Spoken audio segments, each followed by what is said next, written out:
এতিয়া যে অৰুণোদয় নতুনকৈ প্ৰপত্ৰ দিব বুলি কৈছে মাননীয় মুখ্যমন্ত্ৰী মহোদয়ে জনালে বহুতো মহিলা বাদ পৰি আছে, এতিয়াও তেওঁলোকে পাবলগীয়া হৈ আছে। সেই মহিলাসকলক নতুনকৈ প্ৰপত্ৰ দিয়া হ'ব। তেতিয়া কেতিয়াকৈ দিব আৰু বিশেষকৈ এই অৰুণোদয় আঁচনি এই যিহেতু আপোনালোকে যিসকলে 9,000 টকা পালে এতিয়ালৈ কোনো ধৰণৰটো সেইটো এপ্ৰিললৈকে দিলে, তো এতিয়া আপোনালোকৰ নেক্সট মাহত আপোনালোকে অৰুণোদয় আঁচনি পাব নাপাব। বিশেষকৈ এতিয়া আমি যদি অৰুণোদয় আঁচনিখন চাওঁ, যিসকল মহিলাই পাব লাগে তেওঁলোকক নিদিয়ে। তো খেলি মেলিটো ক'ত প্ৰকৃততে কি কৰিব লাগে, কেনেধৰণে দিব এইবাৰ কি হ'ব? তো ভিডিঅ'টো আপোনালোকে শেষলৈকে চাই আপোনালোকৰ মন্তব্য কমেণ্টৰ জৰিয়তে জনাব যে আপোনালোকে অৰুণোদয় আঁচনি পাই আছেনে, যদি পাইছিলে আপোনালোকে কাটিলে নেকি বা কি হ'ল কি নাই হোৱা। তো এই সকলোখিনি শেষলৈকে চাই আপোনালোকৰ মন্তব্য জনাব। আৰু এইখিনিতে আপোনালোকক এটা অনুৰোধ কৰিম, চেনেলটোলৈ যদি আপোনালোক নতুনকৈ আহিছে চেনেলটো ছাবস্ক্ৰাইব কৰাৰ লগতে কাষতে থকা বেল আইকনটো প্ৰেছ কৰি অল কৰি থ'ব, যাতে নতুন এটা ভিডিঅ' দিয়াৰ লগে লগে আপোনালোকে আগতীয়াকৈ চাবলৈ পায়। যদি ভিডিঅ'টো চাই ভাল পায় লাইক এটা কৰিব আৰু শ্বেয়াৰ কৰি দিব বুলি আশা কৰিলোঁ। পোনপ্ৰথমে অহা মাহত আপোনালোকে অৰুণোদয় আঁচনি পাব নাপাব এইখিনি কৰাৰ আগতে আপোনালোকে নতুন যিসকলে অৰুণোদয় আঁচনি ফৰ্ম দিবলৈ গৈছে এইখিনি কি হয় ওপৰৰ পৰা ঠিকে আহে।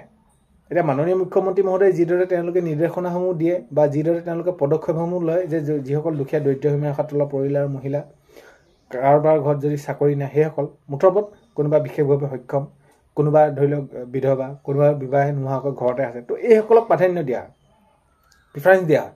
কিন্তু কৰে কি, যেতিয়া নেকি ফৰ্মবিলাক আহিব পঞ্চায়তৰ পৰা যিসকল মানুহক যিসকল ব্যক্তিক ফৰ্ম বিতৰণৰ বাবে দিব, তো খেলি মেলিটো তলত লাগে, দিব লাগে কাৰোবাক দিয়ে কাৰোবাক, এনেকুৱা ধৰণৰ হয় নে নহয় আপোনালোকে কমেণ্টৰ জৰিয়তে জনাব।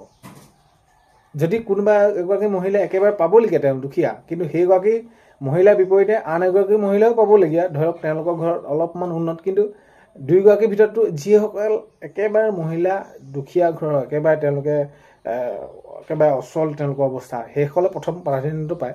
কিন্তু তেনেকুৱা ধৰণৰ এই তলত নকৰে কামবিলাক এনেকুৱা খুচনীয়া লাগি ইগৰাকীক দিব সিগৰাকীক দিব, এই কামবিলাক আচলতে প্ৰকৃততে এইবাৰ মাননীয় মুখ্যমন্ত্ৰী মহোদয়ে যিহেতু এইবাৰ প্ৰপত্ৰ দিবলৈ গৈ আছে আৰু বহুতো মহিলা এতিয়াও বাদ পৰি আছে বুলি সেইখিনি নিজে জনাইছে। তো এই বিষয়টো যাতে গুৰুত্ব সহকাৰে লয়, ঠিক তেনেদৰে এতিয়া চৰকাৰী ঘৰৰ ক্ষেত্ৰত জিঅ'টেক কৰি দিলে, তেনেদৰে সখী বাইদেউসকলক বা গোটেই বিভাগটোক এটা দিছে দায়িত্ব কমিটি গঠন কৰি।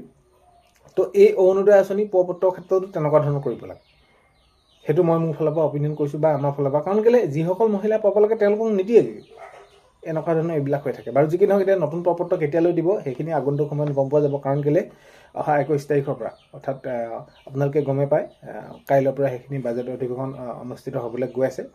তো তাত সেই খবৰবিলাক ওলাব প্ৰপত্ৰ কেতিয়া দিয়ে, কাৰণ কেলৈ কোনটো শিতানত কেতিয়া কেনেদৰে এইখিনি টকা খৰচ কৰিব সেইটোৰ ওপৰত নিৰ্ধাৰণ কৰি আগন্তুক সময়ত প্ৰপত্ৰ দিয়াৰ ব্যৱস্থা গ্ৰহণ কৰিব, যাতে এই ব্যৱস্থাটো যাতে ভালদৰে হয় প্ৰপত্ৰ দিয়াৰ ক্ষেত্ৰত, যাতে যিসকল মহিলা পাব লাগে সেইসকলে পায়, সেইটোৱে কামনা কৰিছোঁ। কথাটো তেনেকুৱা, কাৰণ কেলৈ কোনোবা এগৰাকী থাকি যায়, কোনোবা এগৰাকী নাপাবলগীয়াই পায়, তো এনেকুৱা ধৰণৰ যাতে নহয়। তো আৰু এতিয়া কথাটো হ'ল যে কি, আপোনালোকে এতিয়া তাৰ বাবে ৰেচন কাৰ্ডখন লাগিব, ৰেচন কাৰ্ড আপোনালোকে সেইখিনি লাগিবই, নিজৰ ডকুমেণ্টসমূহ আপোনালোকৰ বেংক একাউণ্টত লাগিব, বেংক একাউণ্টৰ আধাৰ কাৰ্ডৰ লিংক সেইখিনি আপোনালোকে কৰি ল'ব। বাৰু যি কি নহওক সেইখিনি সময় আহিলে আপোনালোকক নিশ্চয় জনাম। কথাটো কি, এইটো আপোনালোকৰ নতুন অৰুণোদয় আঁচনি 4 ক্ষেত্ৰত যিহেতু প্ৰসংগটো ওলালে সেইবাবে আপোনালোকক জনালোঁ। এটা কথাটো হ'ল কি, অহা মাহত অৰুণোদয় আঁচনি টকা পাবনে নাপায়, অহা মাহত আপোনালোকে অৰুণোদয় আঁচনি টকা পাবলৈ গৈ আছে, এই বাজেট অধিৱেশনতে সকলোখিনি নিৰ্ধাৰণ কৰিব আৰু এইখিনি ক্ষেত্ৰত নিশ্চয় মাননীয় মুখ্যমন্ত্ৰী মহোদয়ে আপডেটটো দিব। তো পাব আপোনালোকে, সকলোৱে পাব। 9,000 টকা যিসকলে পাইছিলে অৰুণোদয় আঁচনি আপোনালোকে সকলোৱে পাব। আৰু এইটো কথা আপোনালোকে বহুতে সুধি আছিলে যে প্ৰথম পৰ্যায়ত মই প্ৰথমৰ পৰা পাই আহিছিলোঁ, কিন্তু এই যে খেলি মেলিবিলাক মই যেন ক'লোঁ প্ৰপত্ৰ দিয়াৰ ক্ষেত্ৰত পাব লাগে কোনোবাই, তো এতিয়া যিহেতু মুখ্যমন্ত্ৰী মহোদয়ে ওপৰৰ পৰা গাইডলাইন এইটো দিলে যে যিসকল চাকৰি ধৰি কোনোবাই কাৰোবাৰ ঘৰত পাইছে চাকৰি, তেওঁলোকৰ সেই মহিলাসকলৰ যাতে নামটো কাটি অন্য মহিলাক দিব লাগে, পাব পাৰে। তো এতিয়া কি কৰিলে কি, সেই অৰুণোদয় আঁচনি 9,000 টকা পোৱা আগেয়ে গোটেই যিসকল মহিলা পাবলগীয়া পাই থকা প্ৰথম পৰ্যায়ৰ পৰা তেওঁলোকৰ মহিলাসকলৰ নামেই কাটি দিলে। তো এইটো আচলতে প্ৰকৃতটো কৰিব নালাগে, আৰু আগন্তুক সময়ত প্ৰপত্ৰ আহিলে এইসকল মহিলা আবেদন কৰিলে আপোনালোকে সকলোৱে পাব। কথাটো সেইটো মনত ৰাখিব আপোনালোকে, আৰু এই বিষয়খিনি যাতে সুচাৰুৰূপে হয় সেইটোৱে আমি সকলোৱে বিচাৰিছোঁ। মুঠৰ যিজন যোগ্য যিগৰাকী যোগ্য মহিলা তেওঁলোকে পাব লাগে এই অৰুণোদয় আঁচনি। তো ভিডিঅ'টো শেষলৈকে চোৱাৰ বাবে বহুতে বেছি ধন্যবাদ। আগন্তুক সময়ত নতুন আপডেট আহিলে নিশ্চয় আপোনালোকক ভিডিঅ'ৰ জৰিয়তে জনাবলৈ চেষ্টা কৰিম। আজিলৈ অন্য এটা ভিডিঅ'ৰ সৈতে লগ পোৱাৰ আশাৰে বাই।